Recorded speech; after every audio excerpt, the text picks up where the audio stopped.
The Agenda is powered by DART, Delaware's transit service, moving forward.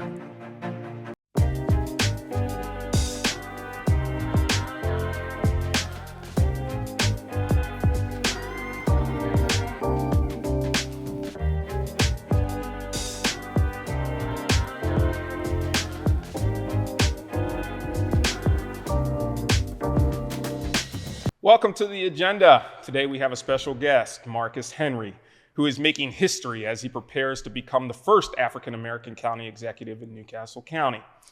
With a robust background as a business owner and the former economic development and policy director, Marcus brings a wealth of experience to the table. As we dive into our conversation today, we'll explore several pressing topics, including public safety, housing affordability, and economic development. Marcus is committed to nurturing an ecosystem that not only supports existing businesses, but also attracts new ventures, all while fostering community prosperity by developing local talent. A key part of his role will involve mediating the county council to ensure that the county's agenda continues to move forward. Given that Newcastle County can be rigid in its political practices, Marcus will certainly have his work cut out for him. Today, we'll discuss how he plans to bridge the gap between the state and the city of Wilmington on various issues. And most importantly, how he aims to win the public trust amid rising concerns of police brutality and community safety. Join us as we explore Marcus Henry's vision for the future of Newcastle County and the strategies he intends to implement in the first 100 days of office. Now, without further ado, let's welcome Marcus Henry to the show. Welcome, Mr. Henry. Thank you for having me. I really appreciate it. It's good to see you again, my friend. Hey, as I always say, it's good to be seen. Yes, sir. Good to be seen. So, you're on cruise control. I don't want to say cruise control. I don't want to say cruise control, Yes, but sir. there are other candidates that are stressing more than you right now. Yes. I'm fortunate that I don't have an opponent in the general election. Right. But I am a good Democrat. And I'm going to help support other candidates right now in their elections. It's important that we win across the board as Democrats here in Delaware, and I'll support them fully. So tell me, how does it feel? It's just me and you and a few thousand other people that are watching, but how does it feel right now? I mean, I talked to you in 2022. I think that you were here before and you came out and I mean, and you were a full-time candidate at that time. It wasn't like, oh, I'm doing this, I'm doing that. It's been a couple years of being a full-time candidate. And now you've just about hit that finish line. Your competition isn't really here anymore. How does it feel? It's humbling. It's humbling. I'm just so grateful for this opportunity. And it's funny, you mentioned this. It all hit me actually the night of the primary night after the votes were tabulated. And I'm there with my family and my mother, my wife, and everybody. And it's just kind of the emotions overtook me. Because like as you said, 2.5 years of running for this office and fully running and engaged and running for this office. And I looked over at my mother, Margaret Rose Henry, state senator for 24 years. I looked at Penrose Hollins, county councilman for 20 plus years, councilman pro temp, I should say. It's their sacrifices and them running for office that set the table for me to be able to do this. On their shoulders. On their shoulders, yes. The first African-American county executive elect. Yeah. It's humbling. Yeah. Yeah. But I'm excited too. But I'm really, really excited. You have a job ahead of you, my friend. Yes, I do, sir. Yes, I do. And we'll take it one thing at a time. Yeah. And I know I'm only hitting some of the top. I'm sure the debrief that you'll get from the Myers administration on what's going on right now, plus, the goals that you have. You may not be running, but your mind is running. It certainly is right now. Let me tell you, it is. Already it is, yes. So the big thing that I know, and I've listened to a few committees. I've gone to a couple community policing meetings. I've spoken with Mr. Von Bond on several occasions in regards to criminal justice within the county. I believe that that's one of the larger issues that you're going to have, and I would say issues that need to be addressed. And we're confident that you are going to address them, but the community is very interested in how How? And I had a conversation with Mr. Meyer about education last week, and I gave the analogy of flash to bang.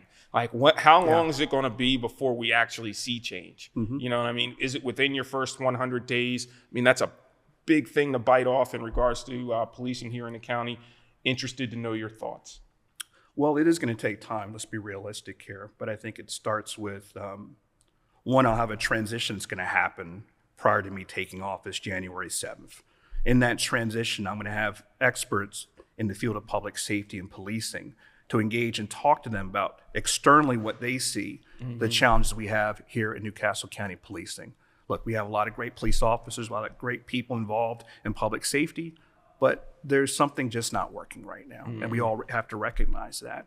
And we have to recognize that I'll be a new leader, obviously, as head of county government, but I want to make sure the leadership structure, the chief of police, the director of public safety, shares my vision with respect to how we want to run things and how we need to be more, and I should say better, accountable to the public. So the leadership structure is going to be very important to me. I'm going to set the tenor in terms of what I need to see there. And it's going to be very serious and prescribed in how we tackle this thing. And I do think, although it takes time, you will see some difference, I think, in the next 30 to 60 days after I make those appointments and after we have, I think, more public engagement on some of these issues. So what, I know you did a lot of door knocking over the past 24 months. I did a lot of door knocking. I did a lot of door knocking. You probably know all the neighborhoods in the county. I like sure the do back now. Of your hand. Yes, I do. How many of those conversations that you had with families around their dinner tables stemmed around policing and community policing? A lot of them did. A lot of them did. A lot of concern. But understand, some of the concern was we want to see more police. We have some concerns. Sometimes the narrative has been about with police accountability and how we engage the public is critically important. But also, we're still down a number of officers. The authorized level is 415, I think, in Newcastle County. For the county to run effectively. Effectively, right. We're at 360 something now. I mean, we're almost 60 officers short, and we have to address that immediately. And other jurisdictions having the same issues. You're right. That's a problem. So the public at large, when I went out and door knocked and met with them, they want to see more cops. They're concerned about a spike in break-ins with cars and such. So we need to make sure that we're doing all we can to incentivize people to enter law enforcement, first of all, and make sure we have enough folks in the academies that are in the pipeline to fill these positions. And diverse candidates at that. We need county police, county government needs to reflect how we look in Newcastle County. And diversity is very, very important to me, very important to me. And not just surface diversity. Right. It's critically important. Right. And my cabinet will definitely represent that too. Well, the entirety of my cabinet. We're taking that as a promise. It is a promise. Okay. Yes. In dealing with policing, I think that, my opinion, I believe that the county itself has a good heart, is trying to do the best that they can, but there's so many other things that are affecting the mission, right? Yeah. And hopefully under your administration, it will be taken in hand. The other thing, one of the other issues that I think is important to me, and I know it's important to our viewership, is economic development in this county. Yeah. I want to make it clear to people, and I made it clear to Mr. Meyer, I'll make it clear to Mr. Ramon later this week, is that education is important. I understand that the education doesn't fall under the county, but economic development falls under the county. It certainly does. And if our schools are pitiful, people aren't going to bring their companies into this county to work because it can't support the education needs of their employees. That's right. I also know that we're in a great position here. I think the 95 corridor is just a great junction right here in Delaware. I think that we can do a lot. I know that we have done a lot in the past. We had two automotive assembly plants in a state of less than 1 million people about 20 years ago, 15 years ago. Yep. We actually had two of them right here That's in right. this county. We had DuPont right here in this county that was employing over 20,000 people. We had MBNA that was right here in this county, and all those things were functioning at one time. It was hard not to have a job in Newcastle County. Like, you really had to work at it. Plus, we had the state that was employing over 20-some thousand of people in the county. In the state, and over 10,000 of those were working in Newcastle County. Whether or not we can have those glory days back again, I love the optimism, and people say, yes, we can, but I would love to know in conjunction with the state, how are we going to bring that back? I think it's looking at different opportunities in different sectors, business sectors here in Newcastle County, fintech, healthcare, other ones that we need to continue to cultivate, the business climate for them to grow and scale in Newcastle County and the state of Delaware as a whole, honestly. I think one of the most important things, though, at least in my tenure when I'm county executive, is that I need to work well with the mayor of the city of Wilmington. I need to work well with the governor. Economic development to me is a team sport, and we have to work together, and, with a common goal of cultivating these opportunities in Newcastle County, in the city of Wilmington, and the state as a whole. I think, unfortunately, historically, we sometimes operate a little bit too much in silos. We need to break down those silos and this coordination, because Delaware, we don't have unlimited resources with respect to financial incentives to incentivize a lot of these businesses. But I think because of Delaware and the natural features we have, the proximity we have, obviously to other larger urban centers, Baltimore, New York, DC, naturally lends itself for businesses to want to move to Delaware. And our tax structure is favorable. It's very favorable, right? We're known nationally for that. We're corporate tax structure. But we, Newcastle County, the state, need to make sure that we're mitigating the regulatory barriers that might prevent some of these things from happening. And I'm very serious about that. That's going to involve our Economic Development Office, also our Land Use Office, with respect to how we cultivate these businesses here and this opportunity in Newcastle County. So for the Land Use Office, what are some of your goals? Let's take 100 days out. 1 year out. Yeah. What are some of the goals that you would like to accomplish in regards to this? Because, like you're saying, it's a major driver to economic development in this county. I want to make sure, and there's a lot of good things in our Unified Development Plan, Unified Development Code, and the plan, the comprehensive plan. But I think we need to always take a critical look annually to make sure, is it being effective? Are we creating a regulatory environment to help in these things? Are projects getting bottlenecked in land use for reasons that don't make sense? Right. Bureaucratic red tape, if you will. And where can we expedite some of these things in helping us? But also important that we're transparent to the public, that the public has a right to have input on some of these things, right? I think there's a good balance here that we can achieve in Newcastle County, our land use department. We've had great projects, things go through, but a lot of times things can get bottlenecked or problems arise because I don't think the flow of communication, not just with the county, but interagency communication with the county, with DelDOT, for example, with state planning in terms of the process. I think we can improve this in so many areas. Traffic, for example. Yeah. The various types of zoning and use, industrial use. There's an issue, as you know, down in MOT with some concerns about warehousing. Yes, right? A big concern about warehousing. I have no issue with warehousing. I do have an issue when it's in close proximity to residential areas. So I think we have to look at land uses that are not congruent or don't make sense of heavy industrial use in residential areas. I think we need to work with the state on that. Not to hinder potential business owners in warehousing, but just have it make sense. Yeah. I tell you what, I did not know. I knew that land use was always an issue, right? Yeah. But it's never an issue until it affects you. That's right. So Middletown, I'm talking about the Wawa that is on 13 that was proposed and it's going back and forth. And people don't understand we're in a gasoline desert in northern You actually Middletown. are. No, there's a lot of truth to that. That's true. Yeah. And you know, looking to do this, and I'm reading like, why is this so hard? Yeah. And it's just Newcastle County, it seems to be fighting amongst itself. Well, our council and our executive office and the public at large, that's some of the things that I want to help cure. Yeah. Are we going to make everybody happy all the time? Of course not. No, if I'm doing my job, then I'm sorry, some people will be upset, but we'll be open, we'll be transparent, and we'll do the right things with respect to business cultivation, but also still allow for public engagement and input when concerns arise like this. And the county cannot operate in isolation on some of these issues. The state needs to be a partner in curing some of these issues. And so with my relationship with the General Assembly, other elected officials, hopefully the governor, I think we'll make a lot of progress. I really do. How do you foresee your role as peacemaker? How are you going to do it? You're just going to have a barbecue that's coming over your house? You may have to come cook, by the way.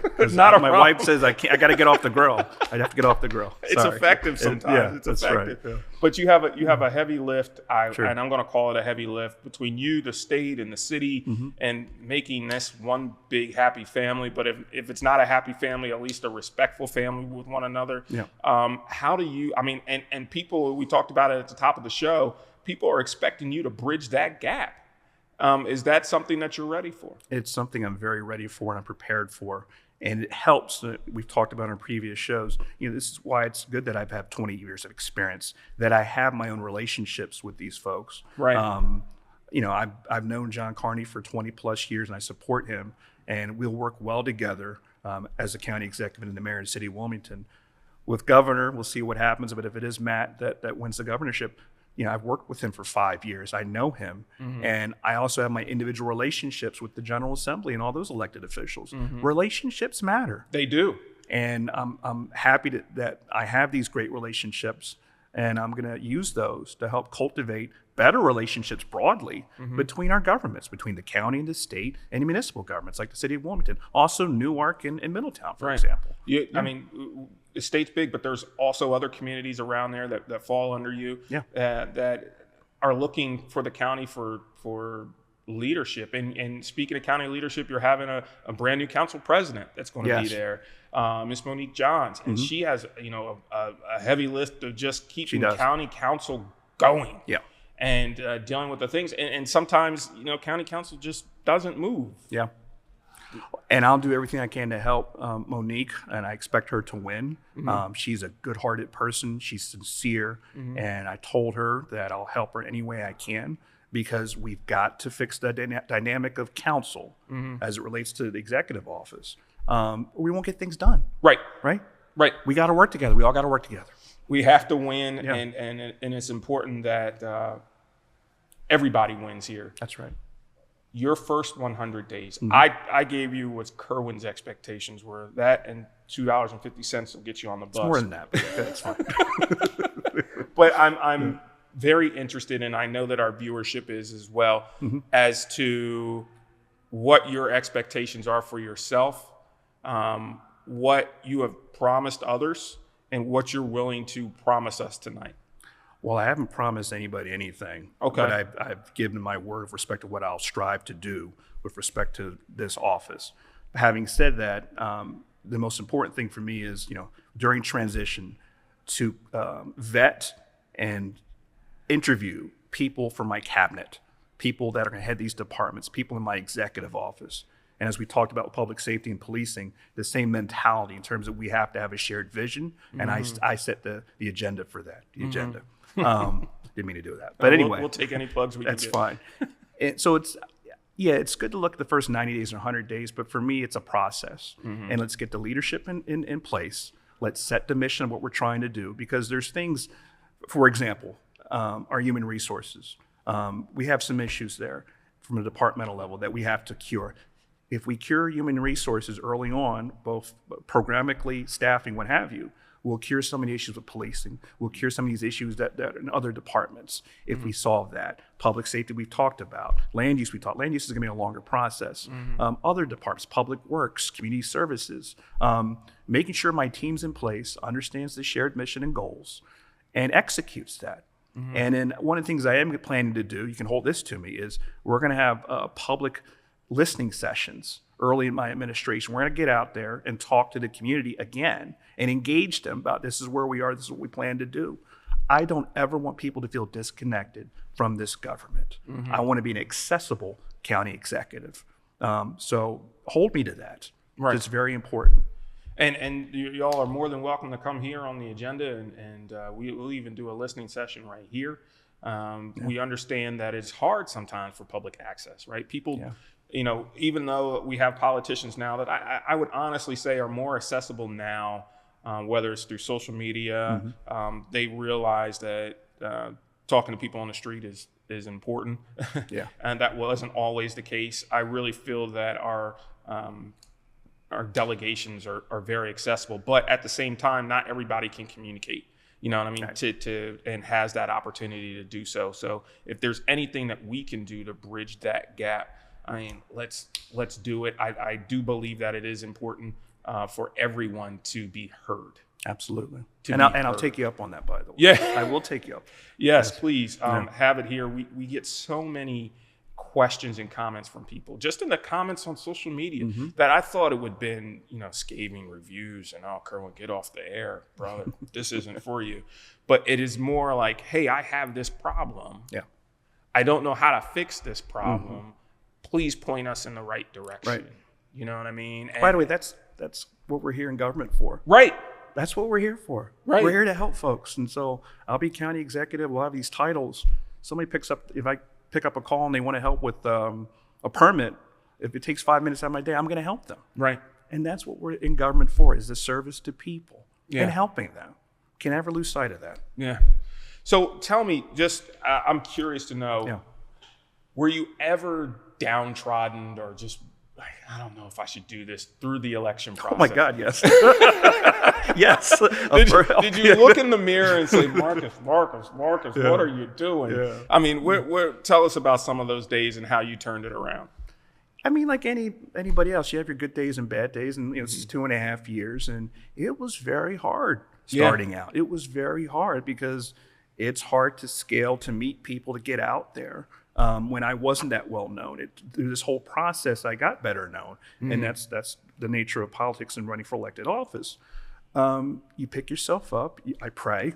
I talk with family. I take a minute. I take a breath, and I remember what the goal is here. And I was singularly focused on this thing. This is the hardest thing I've ever had to do in my life. The hardest thing, but I could not have done any of this, obviously, with my supporters and my great campaign team, with my family. Yeah. With my wife and kids fully invested. Because it's a sacrifice that people don't completely understand. They sacrificed more than I did, honestly, because I'm out there doing these things, but they're the ones. I lost, time with my daughter and my son and my wife, and I'm eternally grateful for them for this opportunity. Eternally grateful. But So I want to know, and I know you're not going to tell me, but maybe you will. Maybe I will. Maybe you will. Your cabinet appointments, how are they coming along? Have you decided yet? Are you ready to go day one? Let's get it right. We'll get this. Sorry. I can't do anything yet. Correct. Because the general election, although I don't have an opponent, has to happen. And then I'll be the county executive-elect, which I expect to be, obviously. But then there's some sticky pads somewhere around the Henry household, possibly on a whiteboard. Possibly, yes. But the thing is, everybody needs to get vetted. Right. And people need to be available, right? And there's a lot that happens with respect to a new governor, a new mayor, all these levels of government. So there'll be a lot of people that'll create opportunities, I think, for people at various levels of government. There's a lot of good, talented people here in Delaware. I hope that you find every single one of them. I really hope so too. I'm going to do my darndest to make that happen. Right. And I'm excited for that. Yeah, I have folks in mind for different things, but people need opportunities as well. Yeah. People that may have not gotten opportunities before. And as we talked about before, I want the cabinet to reflect what the community looks like. Right. And we have so many talented people, black, white, male, female, what have you, that I think we'll have a large pool to draw from. One of the things that scares me, and this is not only for the governor's office, but also for the county executive office, because of the level of responsibility that both of those offices have, and even the municipalities, it's the bureaucracy. Yes. And how that can just tear apart a really good idea. And regardless of, and I'm more than confident that you will find some amazing people for your staff, but the bureaucracy not only disheartens motivated people, but it also slows down really good ideas, and sometimes those good ideas fizzle away. Yeah. So I'm interested to know, do you share those thoughts? All the time.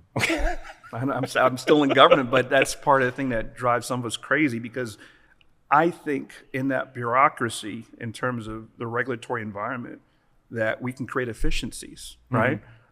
just by taking a critical look or a different perspective on some of these things. Sometimes you say, well, why do we do it this way? Well, that's how we always did it. Is that by law? Is that by code? No, we just do it all that way. Is it efficient right now? Well, the answer is no, right? So you have to take a critical eye all the time. Some things that worked 5 years ago may not work right now, or just in the environment and needs of the population right now, things need to shift. So that's why you got to change with the times and hopefully have also some diversity in terms of thought and people, especially with data analytics, with computers, with AI potentially. We have to stay current with technology and those opportunities in governance and what we do. Yeah. And I'm going to lean into that. We're going to take you up on it. Okay. I don't know if it's too early to say congratulations. I don't think so. Thank you. I appreciate it. I'll take it. Thank you. Thank you so much. You have a home here on the agenda. Anytime you want to get some information out to folks, please come on. You can find us online at detvch.com. Please feel free to also reach out to us on Instagram and I believe now on Facebook and all of your social media outlets. We are here for you. We are here for your issues. So please drop us a note in the comments and we'll get back to you. But right now, we'll see you next week right here on the agenda.